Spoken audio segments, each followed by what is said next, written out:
It all started with a letter. A yellowed sheet written in crooked handwriting that arrived unexpectedly at Lena's house. I remember the day she showed me the envelope.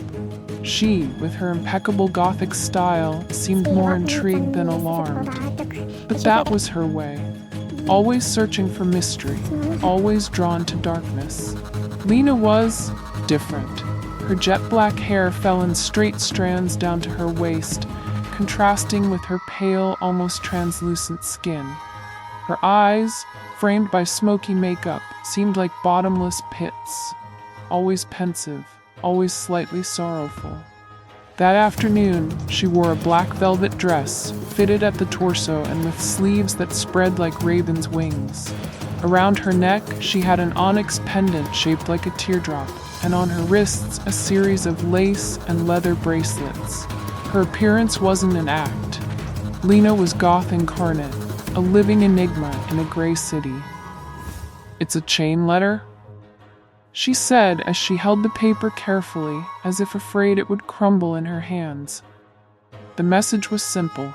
Reply to this letter or face the consequences. If you choose to respond, follow the instructions that will be sent. I laughed, as anyone would. "It's just nonsense. Throw it away," I told her. But Lena didn't. A few days later, I got a message from her. I replied to the letter, she wrote. I couldn't help it. I felt like I had to. That's when things started happening. A few days after she sent the response, her friend Angela, a classmate from university, was found dead in her apartment. The official diagnosis was a heart attack, something extremely rare for a 22-year-old. Lena was devastated, but there was something else. Fear. "Do you think it's related to the letter?" I asked when we met at a cafe. She nodded, biting her black painted lip. "I know it is. Since I replied, I feel like something is around me, like I'm being watched, like it's waiting." Over time, the deaths continued. First, Carlos, her upstairs neighbor, died in an inexplicable accident, falling down the stairs. Then Marta, a childhood friend, crashed her car into a tree on a straight road. Every time someone close to Lena died, her expression grew darker. "I'm sure it's the letter," she told me one day as we walked through a park blanketed with autumn leaves. She wore a long black wool cloak with a hood that barely revealed her face. "It's like they're paying for my mistake."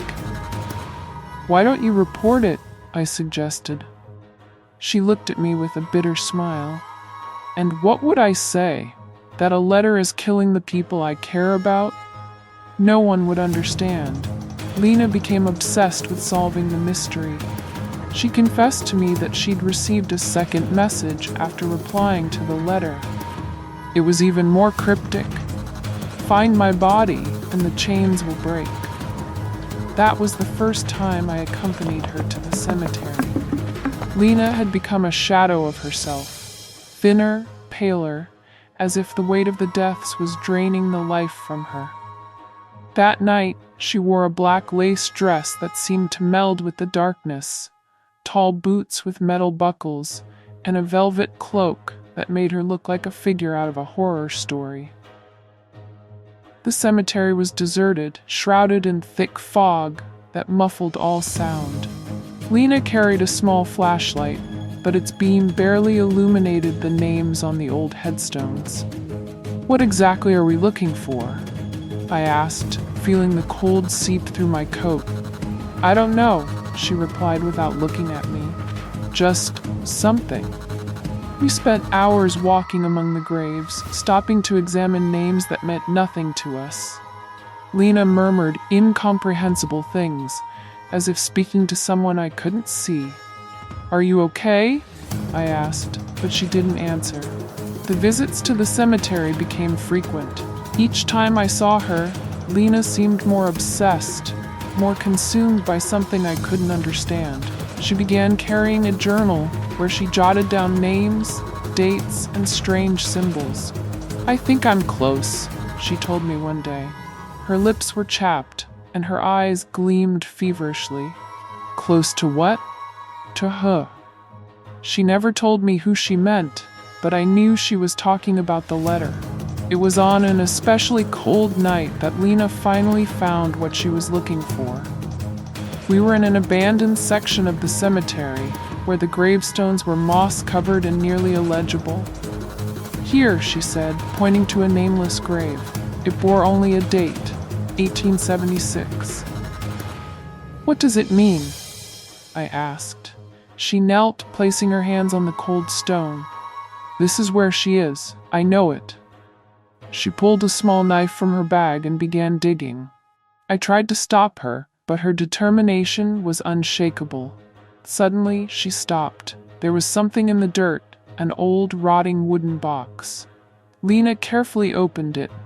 Inside was a yellowed piece of paper, identical to the letter she had received.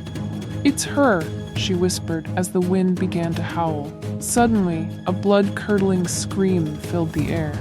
Lena collapsed, and for a moment I thought she was dead. But then, with a shuddering breath, she opened her eyes. It's over, she said in a voice barely above a whisper. Lena never spoke about what happened that night. I didn't push her, though I knew something had changed in her. The death stopped, but the Lena I knew never truly returned. Now, every time I pass the cemetery, I feel an unsettling presence, as though something is watching me from the shadows. And though I've never said it out loud, I'm certain Lena left part of herself behind that night, with that forgotten grave.